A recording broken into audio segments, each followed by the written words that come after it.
আপনি আগে রাস্তা ঠিক করেন, তারপরে এই ক্যামেরা বহান। একটা গাড়ি এই ক্যামেরা খেলে ড্রাইভার থেকে বেতনেতে কাটা দেবে। ড্রাইভারের কি জমি জমা আছে? ড্রাইভারের বেতনেতে কাটবেন। পরিবহন শ্রমিকরা সবসময় অবহেলিত, আর ওনারা সবসময় ডরায় আমরা আন্দোলন করতে পারি না।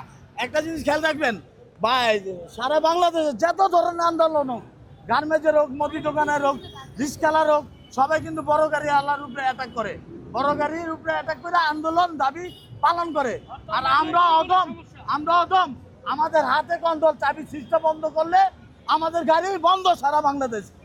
এই যে কিছুদিন আগে বললাম সিলেট রোডে একটা ঘটনা ঘটছে, আপনি ইউনিক গাড়ি আর ওই লোকে বেঙ্গল গাড়ি, এই ঘটনাটা একটা ভিডিও রেকর্ড হয়েছে।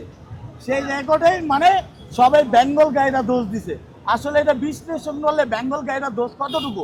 আমি তো একজন মূর্খ ড্রাইভার, মূর্খ মানুষ, আমার চিন্তাধারা, আমি তো রোডে চলি, একটা গাড়ির ভাব দেখলে বুঝতে পারি। সেই হিসাবে আমি বললাম এখানে ইউনিকের দোষটা পেয়েছি। আমার আসলে এটা হিসাব করা নাই, আমি আসলে ছোটবেলাতেই মোটর লাইনে, ঠিক আছে, আমি এই লাইনেই শিক্ষাই শিক্ষিত, পড়ালেখা নেই আমার, আমি পরিবহন সেক্টরে ছোট থেকেই মোটর লাইনে।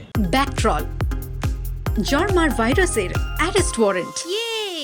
অ্যাক্সিডেন্টটা যেটা হয়েছে, আমি যেটা দেখছি ইউনিক গাড়িটা, আমি তো ভিডিও দেখছি, লাইভ দেখি নাই। ইউনিক গাড়িটা যেটা দেখছি, আপনি ইউনিক গাড়িটা ডাইন সাইডে খেয়াল করবেন, প্রাইভেট ভিডিও ডাইন সাইডে দিয়ে আসতেছিল। তো ইউনিক গাড়ির ড্রাইভারটা তো আর অন্ধ না। আমরা বিআরটিতে গেলে এই লাইসেন্স করার সময় ওই দূরে একটা লেখা দেয়, ওই লেখাটা পড়েন, ওইটা কত নম্বর অক্ষর, ঠিক আছে, আই টেস্ট করায়। তো আমরা ওই আই টেস্ট দিয়ে তারপরে লোকে লাইসেন্স পাই। তাহলে আই টেস্টের ড্রাইভার যদি উনি হয়ে থাকে, দূরের তো দেখছে যে ইউনিক গাড়ি বেঙ্গল গাড়িটা ওভারটেক আছে, তাহলে আমি ডাইনে না আগের থেকেই বামে চেপা যাই, স্যাক্রিফাইস করলে হয়। হিংসা, ওনার একটা হিংসা ছিল, ডাইনে চাপ দিয়ে রাখছে ওই গাড়িটা যাতে বাইরেতে না পারে, ঠিক আছে, যেই কারণে একটা দুর্ঘটনা ঘটে যায়, অকালে 8-10টা প্রাণ ঝরে যায়, ঠিক আছে।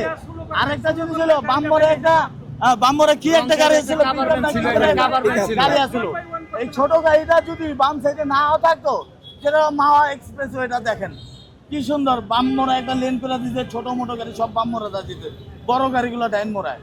এখানে দুর্ঘটনা আল্লাহর মতো কম হইতেছে, দুর্ঘটনা হবেই কিন্তু কম হইতেছে। রাস্তাঘাট সুন্দর করেন, দুর্ঘটনা অটো কমে যাবে। এই যে ক্যামেরা বসাইছেন, মালিকরা বলে যে ড্রাইভারদের থেকে কি করবে, একটা গাড়ি এই ক্যামেরা খেলে ড্রাইভার থেকে বেতনেতে কাটা দেবে। ড্রাইভারের কি জমি জমা আছে? ড্রাইভারের বেতনেতে কাটবেন। আপনি আগে রাস্তা ঠিক করেন, তারপরে এই ক্যামেরা বহান। বিদেশের রাস্তায় তাদের লেন ভাগ করা আছে, এই লেনে 80, এই লেনে 100, এই লেনে 120। আমাদের দেশে এক রাস্তায় কভার ব্যান্ড, অটো, ফটো, শটো সব আমরা এক রাস্তায়। তাহলে আমাদের আর চলার তো জায়গা নাই। তো আমি এক কথাই বলবো ভাই, বাংলাদেশের প্রত্যেকটা ড্রাইভার লিজেন, এদেরকে অযথা দোষ ধরেন না।